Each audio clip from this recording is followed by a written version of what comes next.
Hello strategy gaming enthusiasts, my name is AlzaboHD, and today we're going to be looking at the worst characters in CK3. These masochistic medieval monarchs are practically unplayable, and suffer from a combination of day one invasions, extreme age, literal infertility, ghastly geography, and a plethora of maladies that truly put the pain in campaign. In this video guide, we will cover an updated list of the most difficult starting positions in the entire game, so be sure to grab a baguette and snag some coffee because it's time to get started. And speaking of medieval monarchs, this video is sponsored by Heroes of History Epic Empire. Heroes of History is free to play so that you can battle in your own way on your mobile phone and across all devices. The entirety of history is at your fingertips with legendary heroes drawn from humanity's legacy and mythology. You are unique, and so is your character, as every hero has their own design, biography, and abilities. And personally, I like D'Artagnan, partially because he's French, but mostly because he can down Mecha Tesla. As a strategy gaming enthusiast, your success in battle depends on using the right hero at the right time, and every character has different classes, colors, abilities, and roles in battle to help your empire expand and stand the test of time.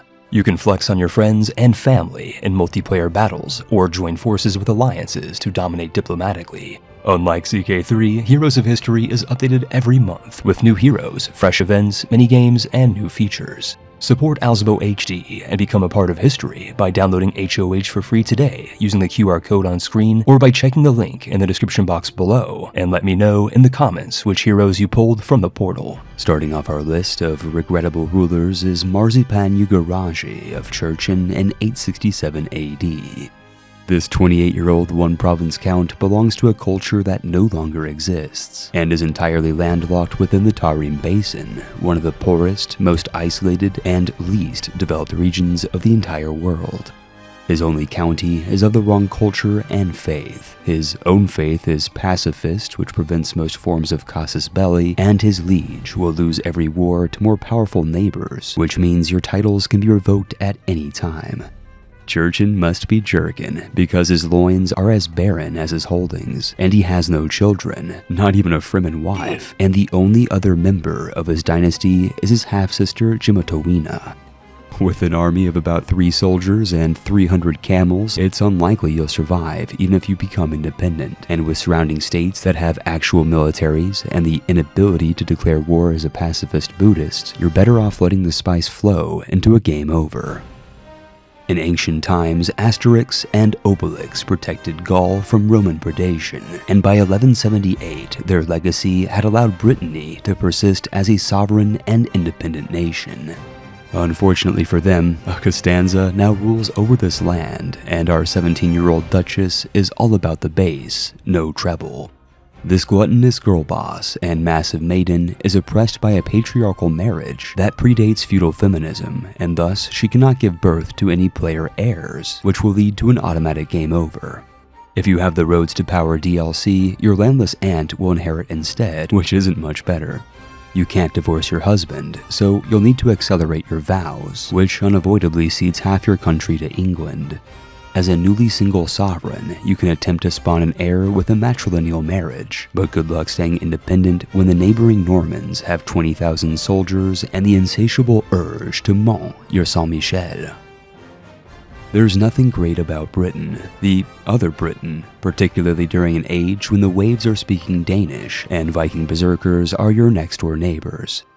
In 867 AD, the Anglo-Saxon king of Northumbria is stuck between a rock and a hard mace, with only 1,000 defenders against 10,000 Swedish event troops. But even this campaign is theoretically possible with skill and practice.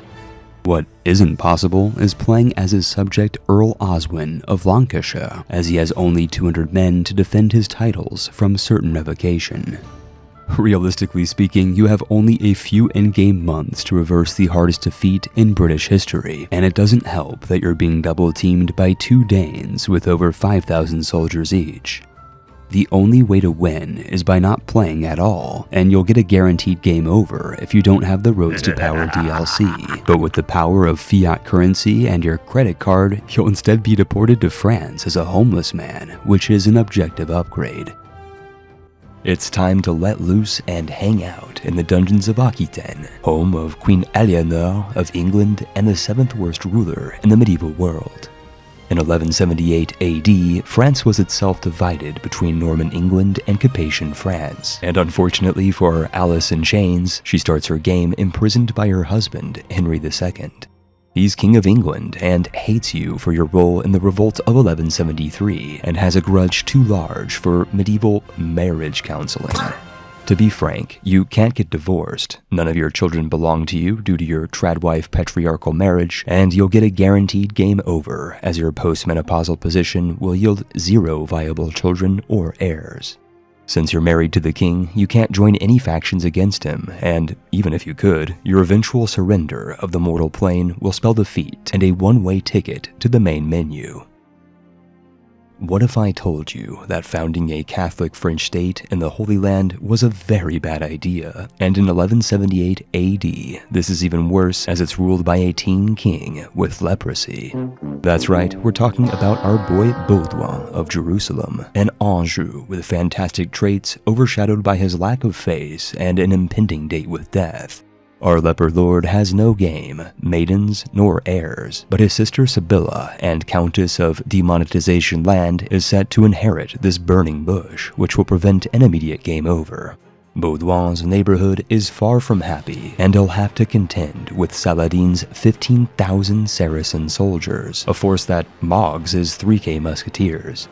There's almost 0 chance to win this inevitable war, and an even lower chance he survives his next shower, so the future and fate of Jerusalem lies with his teenage sister and arguably a no-state solution. Up next on our list of terrible decisions is Duke Plebius of Unsubscribedia in 2025 AD. You can transform his lack of DLC and Soyjack status into Chaticus by liking this video and subscribing to AlzaboHD. But Magyar, you're hungry for a fate worse than Duke Plebius, in which case Countess Amalia of Krasso and the 1066 starting date is perfect for you. This feeble, feudal female rules over 2 counties that are the wrong religion and the wrong culture, and yet are the only location of the Magyar culture and Taoist religion. Despite her marriage, Amalia is forever alone as the only member of her dynasty, has no player heir as her husband is married patrilineally, and is further unable to divorce her spouse as the Pope doesn't debate with women. Functionally speaking, this means you'll get a game over if you can't kill Benny, and marry a replacement rapidly and matrilineally. And to make matters worse, she borders Byzantium when they are at the height of their historical power. Of course, that said, her unique position allows her to revert to Uralic and even revive Taoism if she can become Queen of Hungary, but with Joffrey from Game of Thrones as your liege, it's not going to be easy. Showers of gold await our next protagonist, a man so maimed that even his name invokes urination. Labus, we are talking about Chieftain Pisimantas of Gardinas in 1178 AD, a crusty grandpa with no heirs, no frères, no maidens, and the 4th worst character in CK3.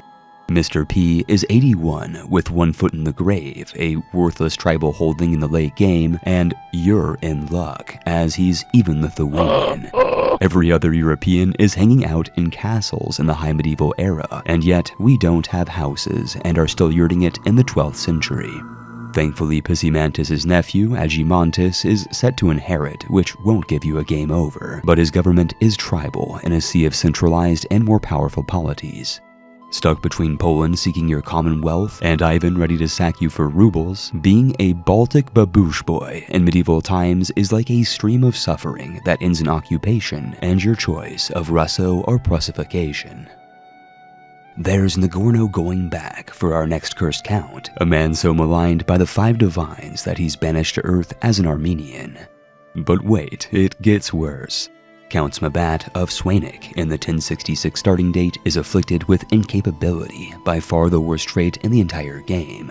Functionally speaking, he's got ED, and thus cannot sire spawnlings, has a -6 malice in every skill category, and a brutal -3 modifier to health, meaning that he's going to heaven within seconds of unpausing your campaign. If you survive, you're stuck in a regency with your half-brother Grigor, and as he's technically a dynastic heir, death will not end your game.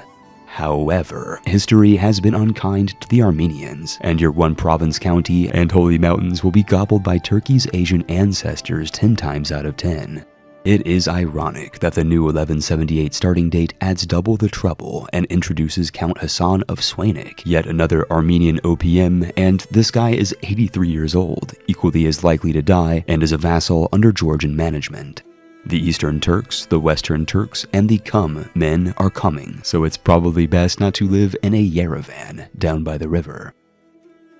At the periphery between human civilization and the Shadowlands where no one exists is a mysterious man that belongs to a culture I cannot possibly pronounce. This is of course Chieftain Kako of Kevrola and his domain of 1 tent, 2 reindeer, and impassable terrain. The primary reason this is no Master Chief is not because he's 70 or follicularly challenged, but because he's Bjarmian. I'm not sure if Paradox forgot that this culture exists, but it's somehow worse than Lithuanian, with only 4 tribal techs in the 1178 starting date, all the while bordering Russian-cultured Novgorod that has top-tier technology, outnumbers you more than 4 to 1, and entirely landlocks you to that part of the map that wasn't programmed. The only good thing about his unreformed Yukuwansko faith is that it allows cousin marriages, but Kako has no cousins besides the bordering Russians, and with cousins like this, they'll probably be an unreleasable core in EU4. If Game Over had a name and a face, it would be hard not to envision 69-year-old Gyda Torgilsdatter, the Danish Countess of Devon, and the worst playable character in CK3. Yes, she's already appeared in a suspiciously similar video, but now that Muniz the Eunuch is a landless character and thus not theoretically playable, she's even worse, and insert calendar year. You would have to be in Dane law to select such a sovereign after the game itself warns you in bold letters, and she'll get a guaranteed game over unless you can land someone from her dynasty before she dies. She's 69 and not feeling fine, is actively being double-teamed by the Norman and Norwegian king in an all-out invasion, and you only have a few months of life to land someone capable of inheriting your title before you inherit Norman nationality. While all of our previous characters were grape and sour, some couldn't quite cut the list, and I'll grant these honorable mentions their time to shine. Count Islan of Mogadeshu in 867 is a clan chieftain surrounded by tribal tags that will constantly raid you, has an unreformed faith, and is in quite possibly the worst position on the map, unless if you're a pirate. Lord Cadwallon of Furlix in 1178 AD is Welsh, but he's also 60, lives in an unpronounceable jumble of consonants, and is bordered by the largest England in Norman history, which makes being independent all but impossible. Our next guy is a Jewish Ethiopian in 867 AD, and between his unreformed tribal status, liege title revocations, repeated neighboring holy wars, and general prime location, you'll have a Nagila Hava, a hard time indeed. Finally, there's Muniz, my favorite CK3 character. This beardless eunuch is a Greek Muslim who was homeless, has no manhood, and thus no possibility for producing an heir, and is often found in Byzantium, wandering and wondering why Allah abandoned him. Once you find him, you can lamp him using console commands, and if you'd like to see me castrate as many people as possible in my favorite CK3 challenge video, check out the card at the top right of your screen. I've also covered a separate list of awful autarchs on an older patch of CK3 if you'd like more mediocrity, as almost all of those listed in this list are separate to those we've covered today. While I did my research to find the worst rulers in CK3, I'm sure I missed a Balkan Baron or two, so be sure to let me know in the comments below what starts you find to be the most challenging.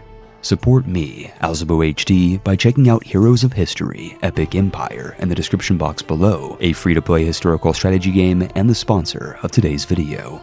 You can further support Count Chaticus for free by liking this video, subscribing to the channel, and declaring war on the notification bell. For those with fat stacks of ducats, I'd also suggest becoming a channel member or patron, as this will grant you superior CBs and the ability to be immortalized in the channel credits.